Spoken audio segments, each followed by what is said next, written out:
Good morning, Nighthawk Nation. My name is Trevor Daly, your anchor for this week. And welcome to the HRS Upload, where we upload the latest news for you to download. At Hettinger Public School, we challenge all to meet their academic and life goals while inspiring lifelong learning.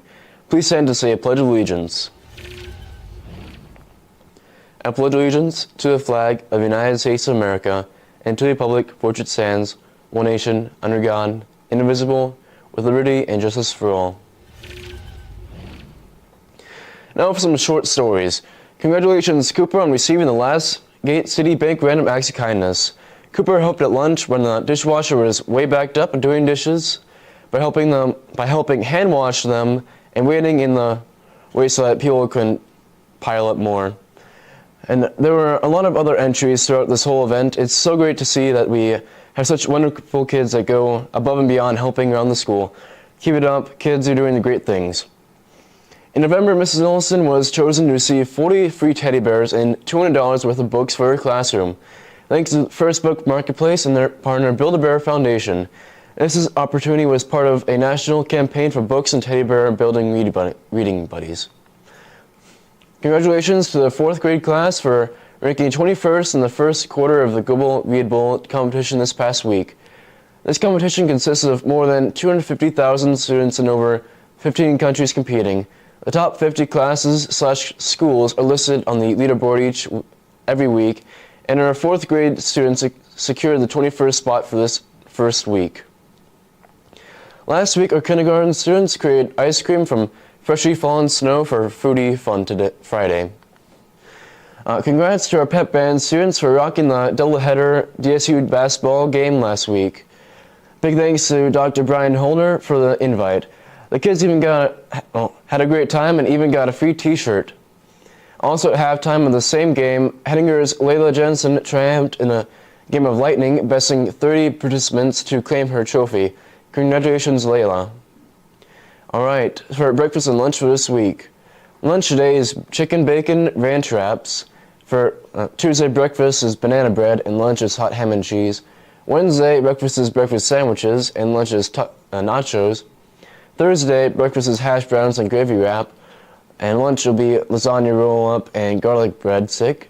And Friday is breakfast will be donuts, and lunch will be chicken patty. And a reminder, all lockers are required to be closed when they're not being used. And Valentine's Committee meeting Wednesday in the AV room at 12:15. And NHS members, some reminders. Check the Teams page to get signed up for the next Wednesday's event and get your raffle tickets sold. They're due by January 31st. Science Center will meet Tuesday the 23rd in Miss Block's room right after announcements. Science Tuesday in Miss Block's room. Silent reading will be 7th hour this week. Make sure to bring a book. On February 22nd, there will be a 7th grade art session in the STEM lab during the 3rd hour. High school students who are interested will have the opportunity to participate, but attendance is limited to the first 25 students. There is a junior meeting today in the AV room at 12:15 to talk more about prom. And today, Monday, is the final day any ACT or Work Keys test papers will be accepted. If you need a new paper, please stop and see Mrs. Olson after school news or sometime today. And now on to today's riddle or question. What has words but never speaks? Find out after today's weather. Now let's go to this week's story about the Crow's Nest update by Colby. Last semester, Mr. Buckmeyer's 4th period class renovated the Crow's Nest with a new bench. I sat down with Mr. J and some of Mr. Buckmeyer's students to learn more. How is this going to improve the quality of video production? Well, the biggest thing that I'm really excited about is the old bench that we had up, the old table, was a bit flimsy. It didn't have a lot of supports. So if you were walking up there, let's say if it was during a Christmas concert or any kind of game, especially on that right side, the actual bench would wiggle and move, and it would make the camera wiggle and move, which would make it look not professional per se. So now that we have a more stable bench up there, it allows our cameras to stay stable and to have a much clearer picture. Do you have anything else to add?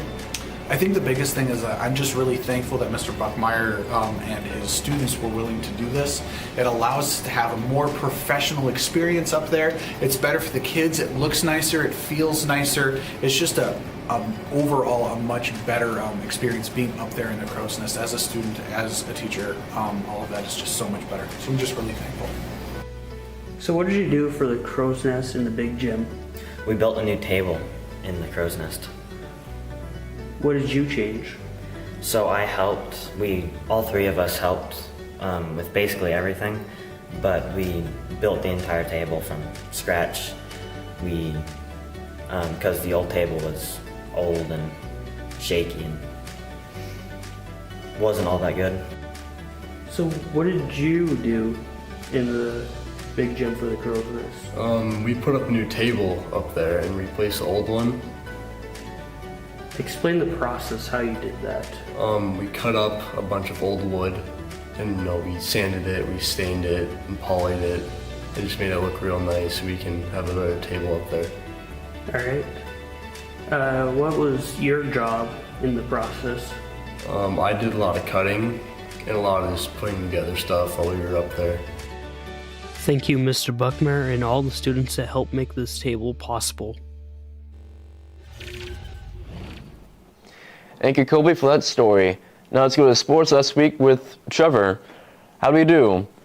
I think we did pretty good last week. Let's go look at some scores. All right, for girls basketball versus Glen Ullin Heben Bearcats, varsity won 49-24. And for boys basketball versus Richardson Taylor, varsity won 68-42. And versus Century Stanton, varsity won 64-45. And now for wrestling at the Moorcroft tournament, Nick, Riley, and Kyler they all got second place, and Tanner and Burke got 8th place. For the JV tournament, Brody got 4th place, Tyler got 5th place, Cyrus got 5th place, and Isaiah got 5th place. And for the girls tournament, Jennifer and Akelia both got 1st place. And also at this tournament, 1st place gets a belt buckle, which is pretty sweet. Now let's get some highlights.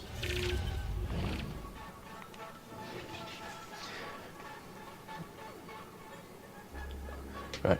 Joy Perkins with a 3-pointer in the first quarter, bringing it up to 3-6. And Malachi Dills with a fast break, making it all the way down the court, bringing up the score. Oh, actually, now it's 12-20 in the second quarter. Joy Perkins bringing up 12-23. Pretty Fortune with a fast break, making it all the way down the court, making it 14-25 in the second quarter. Doing pretty good. Aiden Fisher with another 3-pointer, making it 14-28. And now we got Blake Larson with a fast break. I think, yeah. Making it 25-44. And we got Ian Fisher, with a fast break, passing it and making it 29-55. Pretty high scoring game.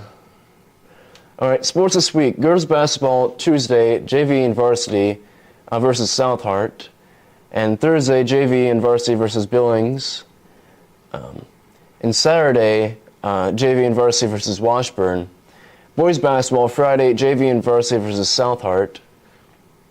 And wrestling Tuesday, we have a duel, which is seniors night. And Friday and Saturday of East-West in New Salem. And Saturday, they have a girls tournament at Central Cass. Thank you, Trevor, for that sports update. Now let's go to Francis with some weather. Alrighty, so for today, Monday, it is mostly cloudy and pretty cold. 28 high, 14 low. Tuesday, we got some low clouds and some sun, 30 high, low 15. Wednesday, we have mostly cloudy with high of 38, low of 16. Thursday, we have sunny and some clouds, 40 high, low 20. And for Friday, we have some clouds and sunshine, 36 high, 19 low. On Saturday, it's mostly sunny, 40 high, 19 low. For Sunday, it is sunny and some clouds with the high of 49 and the low of 26. Back to you, Trevor. Thank you, Francis, for that weather report. We'd also like to thank our producer, Lyric Alton, for helping us make today's broadcast possible. And the answer to the riddle question, what has words but never speaks? The answer is a book. And that's this week's news broadcast. Thank you for tuning in to the HOS Upload, where we upload the latest news for you and download content for you to enjoy. If you like this broadcast, be sure to perform a thought experiment on that like button and make sure to give a tap to the subscribe button for the HOS stream team and ring-a-ding that bell for weekly updates on school news, podcasts, sports, and community streams. We will see you next week, Monday at 9. Here at the Gutter, we provide a variety of food and entertainment. Make sure to enjoy bowling, pool, VR, table tennis, air hockey,